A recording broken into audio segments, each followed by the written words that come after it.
Good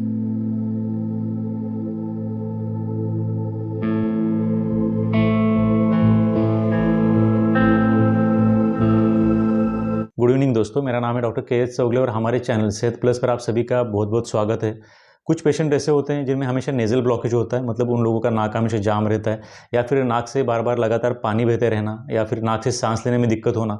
ये तकलीफ उन पेशेंट में हमेशा ही बनी रहती है, तो इसके कारण होता है नेज़ल पॉलिप। तो आज हम इस वीडियो में जानेंगे कि नेज़ल पॉलिप क्या होता है, किस वजह से बनता है, इसके लक्षण क्या होते हैं और उसको किस तरह से हम ट्रीट कर सकते हैं। सबसे पहली बात कि हमारे नाक और हमारे साइनसेस के अंदर एक तरह का म्यूकस मेम्ब्रेन होता है। इस म्यूकस मेम्ब्रेन की आइडिया आपको एक रफली मिल सके इसलिए मैं आपको यहाँ पे एक डायग्राम दिखा रहा हूँ। तो इसके अंदर आप देख सकते हो, तो ये जो म्यूकस मेम्ब्रेन होता है, इसको अगर बार बार किसी वजह से इरिटेशन होता है बार बार, तो उसकी वजह से वहाँ पे नेज़ल पॉलिप बन जाते हैं। तो नेज़ल पॉलिप जो है एक तरह के अंगूर के जैसे दिखने वाले छोटे स्ट्रक्चर्स होते हैं या फिर छोटी सी गांठ होती है जो कि नाक के अंदर और साइनसेस के अंदर भी बन सकती है। ये नेज़ल पॉलिप बनने का एक मुख्य कारण होता है कि अगर उस पेशेंट में बार बार एलर्जी और इन्फेक्शन होते रहता है, तो उसकी वजह से नेज़ल म्यूकोसा या फिर जो साइनस के अंदर का म्यूकस मेम्ब्रेन होता है उसको अगर बार बार इरिटेशन होता है एलर्जी की वजह से या फिर इन्फेक्शन की वजह से, तो फिर उस पेशेंट आगे जाकर के नेज़ल पॉलिप्स बनने के चांसेस बहुत बढ़ जाते हैं। अगर किसी भी पेशेंट में बार बार एलर्जी की तकलीफ रहती है या फिर किसी पेशेंट में बार बार एलर्जी होने की वजह से सर्दी होती रहती है, जुकाम होते रहता है, तो फिर उस आउट ऑफ कंट्रोल जो एलर्जी होती है, उस आउट ऑफ कंट्रोल एलर्जी का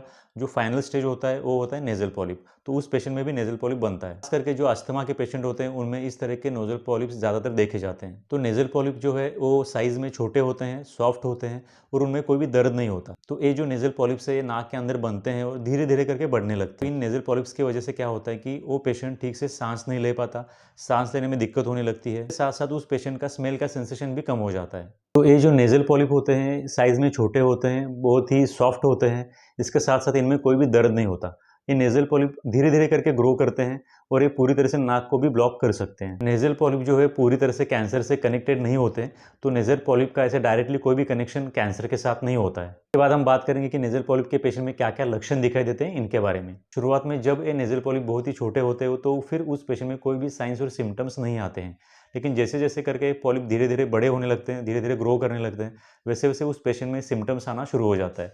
शुरुआत में उस पेशेंट को नाक के अंदर ब्लॉकेज महसूस होना, सांस लेने में तकलीफ होना, नाक से लगातार पानी बहते रहना, पेशेंट का स्मेल करने का सेंसेशन या फिर उसकी सूंघने की जो शक्ति होती है वो भी कम हो जाती है। इसके बाद उस पेशेंट में पोस्ट नेजल ड्रिप का प्रॉब्लम भी देखा जाता है, मतलब कि उस पेशेंट के नाक से गले के अंदर हमेशा कफ गिरते रहता है। उस पेशेंट में सूंघने की शक्ति भी कम हो जाती है। इसके साथ साथ वो जो पेशेंट है वो किसी भी टेस्ट को ठीक से आइडेंटिफाई नहीं कर पाता। इसके बाद उस पेशेंट को सर में दर्द होना, सर में भारीपन महसूस होना, पूरे चेहरे के ऊपर भारीपन महसूस होना, चेहरे पे खास करके गाल के जो एरिया होते हैं वहाँ पर उस पेशेंट को दर्द थोड़ा बहुत महसूस होना, ये सब लक्षण दिखाई देते हैं खास करके उस पेशेंट में जिस पेशेंट में नेज़ल पॉलिप्स बढ़े हुए हैं। इसके साथ साथ उस पेशेंट में स्लीप डिस्टर्बेंसेस भी देखे जाते हैं, क्योंकि उस पेशेंट को नाक से सांस लेने में दिक्कत हो रही है, इसलिए वो पेशेंट नींद में बार बार उसकी नींद टूटती रहती है, इसलिए वो पेशेंट ठीक से अपनी नींद भी पूरी नहीं कर पाता, इसलिए उस पेशेंट की जो नींद है वो भी डिस्टर्ब हो जाती है। इसके बाद बात करेंगे कि नेज़ल पॉलिप्स की प्रॉब्लम को किस तरह से डायग्नोस करते हैं इसके बारे में।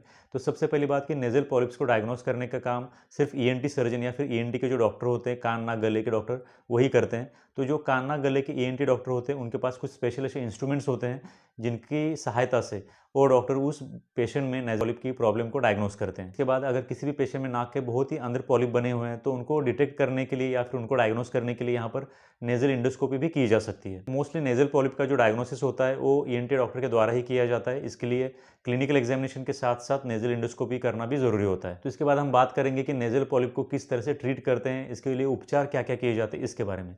तो सबसे पहले यहाँ पे सलाइन इरिगेशन किया जाता है, मतलब कि नमक के पानी से उस पेशेंट के नाक के अंदर नेती दी जाती है। अब नेती एक आयुर्वेदिक प्रोसीजर है जो कि कुछ इस तरह से की जाती है जैसे कि आप यहाँ पर आपके स्क्रीन पर देख रहे हो, तो इसको नेती ऐसे बोलते हैं। तो इस तरह से उस पेशेंट के नाक के अंदर सलाइन वाटर इरिगेशन करना है। इसके बाद उस पेशेंट में नेजल वॉश भी कर सकते हैं। इसके बाद थोड़ा पानी लेकर उसके अंदर थोड़ा सा सॉल्ट डाल करके और उसके अंदर थोड़ा सा स्वीट सोडा डाल करके उसको मिक्स करना है और इस बनाए हुए पानी से उस पेशेंट को नेजल वॉश देना है। तो ये भी प्रोसीजर की जा सकती है। बहुत से पेशेंट में ऐसे देखा जाता है कि नेजल पॉलिप की वजह से उस पेशेंट में जो भी सिम्टम्स आ रहे हैं, सिम्टम्स उस पेशेंट को जब हम स्टिमुलेशन देते हैं, मतलब कि भाप देते हैं, तो काफ़ी हद तक कम हो जाते हैं। इसके लिए गर्म पानी के अंदर कुछ इस तरह के आपको कैप्स मिलेंगे जो मेडिकल स्टोर में अवेलेबल होते हैं। इनको निचोड़ करके पानी के अंदर डालना है और उसकी भाप लेनी है।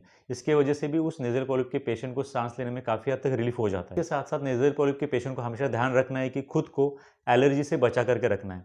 जहाँ पर भी धूल है, मिट्टी है या फिर घर में कहीं साफ सफाई चल रही है, तो इस तरह के जगहों पे उस पेशेंट को एक तो जाना ही नहीं है, और अगर किसी वजह से वहाँ पर कुछ देर रुकना पड़ रहा है तो फिर उस पेशेंट को उस जगह पर पे रेगुलरली मास्क पहनना चाहिए, क्योंकि इस तरह के छोटे छोटे डस्ट पार्टिकल अगर वो पेशेंट अपने नाक के या फिर मुंह से अंदर खींचता है सांस लेते वक्त, तो भी उस पेशेंट में नेज़ल पॉलिप के बढ़ने के या फिर नेज़ल पॉलिप के जो भी सिम्टम्स आते हैं उनके बढ़ने के चांसेस काफ़ी ज़्यादा बढ़ जाते हैं। जैसे स्टिमुलेशन लेना, नेज़ल इरिगेशन करना, नेज़ल वॉश करना या फिर सलाइन वाटर इरिगेशन करना, ये सभी चीज़ें करने के बाद भी अगर उस पेशेंट को आराम नहीं हो रहा है, अगर उस पेशेंट को सांस लेने में बहुत ज़्यादा दिक्कत है, उस पेशेंट की नाक लगातार बहती रहती है, हमेशा उसको सर्दी जुकाम रहता है, अगर कुछ ऐसी तकलीफ है या फिर उसका जो नाक जो नेज़ल कैनल है वो पूरी तरह से ब्लॉक हो चुका है नेज़ल पॉलिप की वजह से, तो फिर यहाँ पे सर्जरी की जाती है।